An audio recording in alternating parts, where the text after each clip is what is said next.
Okay, before we get started, here is Berselli's shout out. Now, I know what you're thinking. Mash, you're a NASCAR guy. What are you doing? The hell is this Formula One stuff?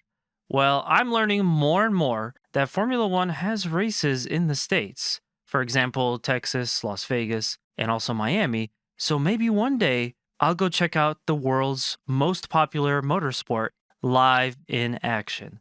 But for the moment, while I digress here, I love my open wheel racing, and EA's Formula One F125 is the premier way to experience this game. At least that is what I'm led to believe by the heavy marketing and the fact that many other racing sims don't even feature F1 cars. So here it is, F125. Let's dive in, shall we? Some of the key features for F125 include the most comprehensive official collection of your favorite F1 teams and tracks, a career mode, and the much touted authentic track feel thanks to LiDAR scanning.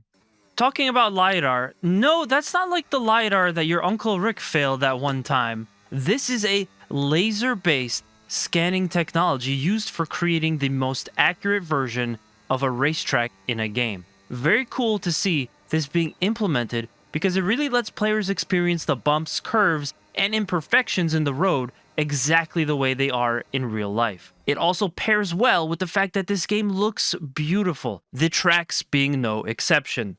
The track selection is pretty nice. I'm assuming it's just every race from the 2025 season.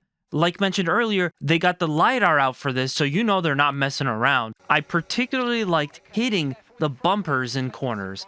The force feedback makes me realize these things go flying when F1 drivers run over a bump, so you probably want to avoid them. The game modes are plentiful too, which is nice. You can race solo races, solo time trials, a story, a race team manager mode, of course a few online multiplayer modes, local multiplayer, and even something called F1 the Movie. I think that's offline solo, but since I didn't feel like logging into EA for this, I actually can't play this mode right now. Word of advice, because this is an EA game, be prepared to dig up your EA online account logins. You will need them to access a lot of game modes, including some offline single-player stuff from what I could tell. The game takes some creative choices of trying to emulate like a Formula One race broadcast, give you different customization options, and like I said, just good visuals for the track and cars. If you could forgive the drivers, which in the menus they look polished, but at other times their appearance looks bad. I don't know. I feel like this is always the case with big sports games, but let me know in the comments what you think about that. So for the feel of this game, for the feel of this race sim, I would definitely say it's more on the forgiving side. But it is just about there for a racing sim. Like I could tell for other racing sims, I'm probably getting away with a lot more than I would be able to there. I thoroughly hated sorting through all the feedback, assist, and race options since there was just so much of this, and the control setup submenu was a little awkward. However, all of this is good. This is what you want. It wouldn't be a great racing experience if they wouldn't let you fine-tune your experience to exactly what you're looking for. I will say though, I find it interesting that the difficulty was just one slider. I was expecting maybe a few more parameters than just that.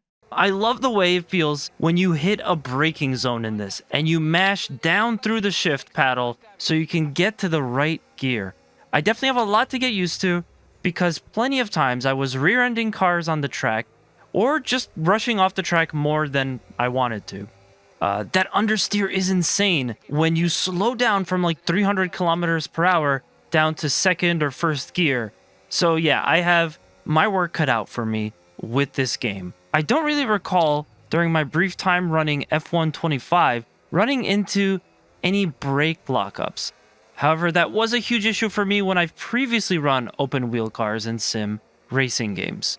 And just to preempt any negative comments here, yes, I am using the racing line. I have really almost no familiarity with the majority of the tracks in this, so I kind of needed the racing line on just to make sure I didn't run off the track every single turn.